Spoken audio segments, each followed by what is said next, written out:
Hello guys, Vishwanath Gaur Finocode YouTube channel पर आप सभी लोगों का एक बार हार्दिक स्वागत है। लेकर आया हूं मैं इस बार फिर अकाउंट्स के ऊपर नए कंटेंट के ऊपर नए कंसेप्ट के ऊपर आपके लिए नया वीडियो। मेरा आज का वीडियो बिजनेसमैनों के लिए भी है, जॉब करने वाले स्टूडेंट के लिए भी है और हर उस व्यक्ति के लिए जो शेयर मार्केट में पैसा इन्वेस्ट करता है, क्योंकि हमारा आज का वीडियो है बैलेंस शीट रीड करें, वो भी शॉर्टकट ट्रिक से। जी हाँ, यानी कि आप बैलेंस शीट को मिनटों में रीड कर सकते हैं किसी भी कंपनी की और बता सकते हैं कि कंपनी की फाइनेंशियल पोजीशन क्या है, वो कंपनी किस स्थिति में है। जॉब वाले जो अकाउंट्स लाइन में पता कर सकते हैं कि उनकी जॉब यहाँ कितने दिन तक रहेगी।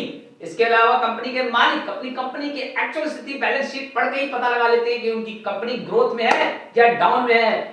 इसके अलावा जो शेयर मार्केट के इन्वेस्टर हैं वो भी बैलेंस शीट को ढंग से पढ़ के ही पता लगा पाते हैं कि कौन सा शेयर ग्रोथ करेगा लॉन्ग टाइम में और कौन सा डाउनवर्ड जाएगा, क्योंकि बैलेंस शीट अपने आप में बहुत कुछ हमें बताती है। तो चलिए ज्यादा देर ना करते हुए बैलेंस शीट में आपको रीड करना बताऊंगा शॉर्टकट मेथड से, और उसके 6 पॉइंट जो मोस्ट इंपॉर्टेंट है, जो कि ज्यादातर लोगों को, अकाउंट्स के स्टूडेंट हैं या जॉब करने वाले लोग हैं या कंपनी के बिजनेसमैन हैं, उन्हें बैलेंस शीट में ये 6 चीजें जरूर पढ़नी चाहिए। कौन कौन सी? चलिए स्ट्रॉन्ग पॉइंट के बारे में आज हम जानते हैं। कौन सी स्ट्रॉन्ग पॉइंट है? Strong point of balance sheet. Friends, इसके अंदर C D R plus L plus P plus A, ये फार्मूला वेरी शॉर्टकट। इसके अंदर मेरे 6 आइटम्स हैं। यदि आपने इनको बैलेंस शीट में रीड कर लिया तो फिर आपके लिए हर चीज का चुनाव आसान होगा। जॉब का, बिजनेस चलाने का, शेयर मार्केट में कौन सी कंपनी सिलेक्ट करें, किसमें लॉन्ग टाइम के लिए जाएं, किसमें शॉर्ट टाइम के लिए जाएं। बैलेंस शीट पढ़ के आपको बहुत कुछ पता लग जाता है और बैलेंस शीट में जो चीजें कुछ हिडन होती है उसके बारे में भी थोड़ा सा मैं आपको बताने की कोशिश करूंगा। कहां पे बैलेंस शीट में झोल हो सकता है उसके बारे में थोड़ा सा हिंट दूंगा। चलिए बात करते हैं। सबसे पहले बैलेंस शीट को रीड करने का शॉर्टकट फार्मूला मेरा ये सी सी सी का मतलब है मेरा फ्रेंड्स कैश से, कैश प्लस बैंक बैलेंस, यानी कि बैंक कैश। यहां कैश का मतलब मेरा कैश इन हैंड से भी है और बैंक कैश से भी है। डी डेट, डेट फ्रेंड यहां पे शॉर्ट टर्म भी हो सकता है और लॉन्ग टर्म भी। Short term loan plus long term, long term borrowing.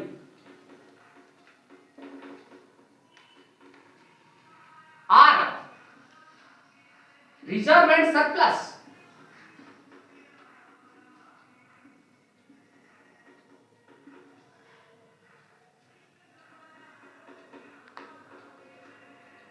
L liquidity ratio,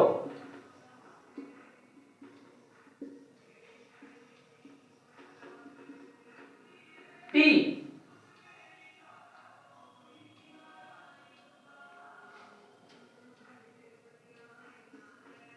profit growth, A asset growth.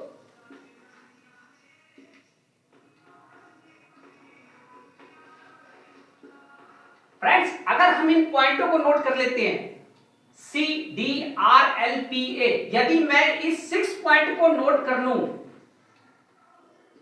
तो फिर मुझे बैलेंस शीट पढ़नी आ जाएगी बहुत अच्छे तरीके से। ये बहुत शॉर्टकट मैंने निकाला है तरीका आप लोगों को अच्छे से समझाने का, ताकि आपको बैलेंस शीट पढ़ने में बिल्कुल दिक्कत ना आए। स्ट्रॉन्ग पॉइंट यदि नोट कर लेंगे सी कैश प्लस बैंक, यानी कि यदि कंपनी का कैश और बैंक पॉजिटिव है और इंक्रीज कर रहा है year and year and quarter and quarter, तो देन वो कंपनी बहुत ही स्ट्रॉन्ग पोजीशन में है। जी हां। सेकंड डी डेट, यानी कंपनी का डेट यदि लो है, ध्यान दीजिएगा डेट यदि हाई होगा तो कंपनी जो है रिस्की पोजीशन में चली जाएगी, यानी कि कंपनी का जैसे जैसे डेट बढ़ेगा उस कंपनी के शेयर लेना या उस कंपनी में जॉब करना या उस बिजनेस को आगे बढ़ाना तीनों रिस्की होगा। और रिजर्व एंड सरप्लस, अगर रिजर्व एंड सरप्लस किसी कंपनी का ग्रोथ कर रहा है तो इसका मतलब वो कंपनी पावरफुल है। L liquidity ratio, liquidity ratio friends good मानी जाती है, यानी कि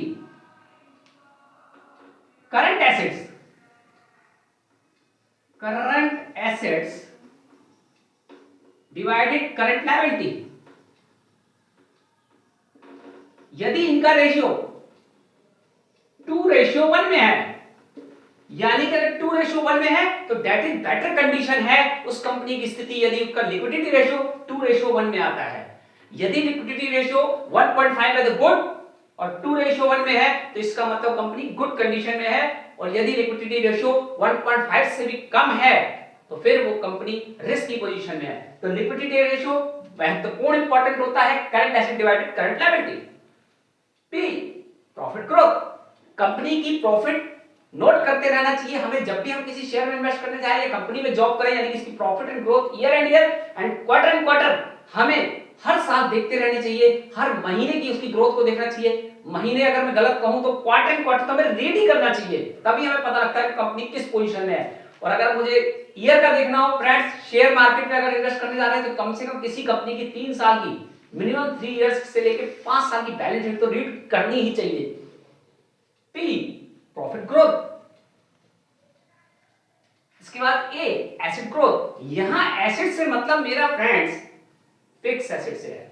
जी हां, यहां मेरा एसेट्स का मतलब है फिक्स्ड एसेट, यानी उस कंपनी की फिक्स एसेट इंक्रीज हो रही हो year and year, quarter and quarter, तो वो कंपनी पावरफुल कंडीशन में जा रही है, यानी कि वो कंपनी पे कभी भी कोई दिक्कत आएगी तो वो कंपनी उसको सहन कर सकती है, उस लॉस को सहन कर सकती है। उस कंपनी के अगर फिक्स एसेट बढ़ रही है, दिन पे दिन अपनी फिक्स एसेट बढ़ाती जा रही है, यानी कि अभी उसका एक्सपेंशन मोड बढ़ रहा है, तो फिर वो कंपनी ग्रोथ की ओर जा रही है। ये 6 पॉइंट ही हमको बता देंगे किसी कंपनी का बैलेंस शीट में कितनी स्ट्रॉन्गनेस है। अगर ये 6 पॉइंट आपने नोट कर लिए तो आप बैलेंस शीट को अच्छे से पढ़ना सीख गए।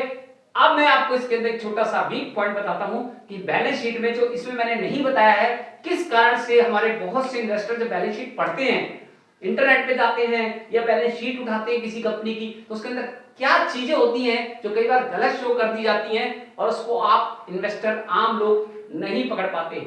उसमें से मैं ज्यादा तो आपको नहीं बता सकता, कुछ एक पॉइंट ही मैं अभी बताऊंगा, उसके आगे के लिए मैं नेक्स्ट वीडियो बनाऊंगा। लेकिन अभी मैं आपको छोटा सा क्लू दे देता हूं कि बैलेंस शीट के अंदर जहां तक एसेट्स की बात आती है तो फ्रेंड एसेट टेंजिबल इनटेंजिबल दोनों होते हैं। तो कंपनी ज्यादातर झोल इनटेंजिबल एसेट्स में करती है, वो इनटेंजिबल एसेट्स यानी कि ऐसे एसेट्स जिनको छुआ ना जा सके। जी हां, पेटेंट, गुडविल, इस तरह की रॉयल्टी जो इनटेंजिबल एसेट्स होती हैं, कंपनी ज्यादातर अपनी बैलेंस शीट में यहीं पे स्कैन करती है, अपनी इंटेंजिबल एसेट्स की वैल्यू इंक्रीज करके दिखाती है और कई बार वो मार्केट वैल्यू से मैच नहीं होती है। तो इसलिए यहाँ पे थोड़ा सा बैलेंस शीट को बहुत ध्यान से रीड करना होता है, क्योंकि जहां पे स्कैम होने की संभावना है बैलेंस शीट में गलत दिखा दिया जाता है और उसे सीए भी हमारे कुछ फाइनल कर देते हैं और बाद में पता लगता है कि कंपनी तो प्रॉफिट दिखा रही थी कई सालों से, लेकिन वो लॉस में जा रही है। तो उसके कुछ कारण ये भी होते हैं। लेकिन आप यदि बड़ी बड़ी कंपनियों की बैलेंस शीट देखेंगे तो वहां पे आपको ये 6 पॉइंट यदि आप नोट करेंगे तो बहुत हद तक आपको हेल्प लगेगी उस कंपनी में जॉब करें या ना करें, उस कंपनी के शेयर खरीदें या ना खरीदें शेयर मार्केट में, या उस बिजनेस को बिजनेसमैन आगे बढ़ाए या ना बढ़ाए, डिसीजन होंगे 6 पॉइंट पे।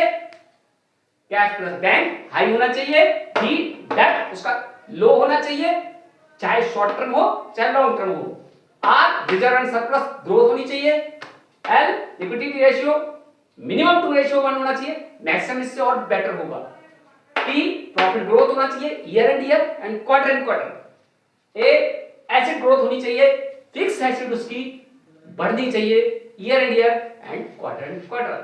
सो फ्रेंड्स, मेरा आज का वीडियो कैसा लगा? बैलेंस शीट के स्ट्रॉन्ग पॉइंट नोट करने में कुछ इंपॉर्टेंट ट्रिक्स, यदि पसंद आए मेरे वीडियो को लाइक सब्सक्राइब जरूर कीजिएगा। इससे मैं आने वाले टाइम में और भी एजुकेशनल नॉलेजेबल वीडियो आपके लिए बनाता रहूंगा। So thank you, have a nice day.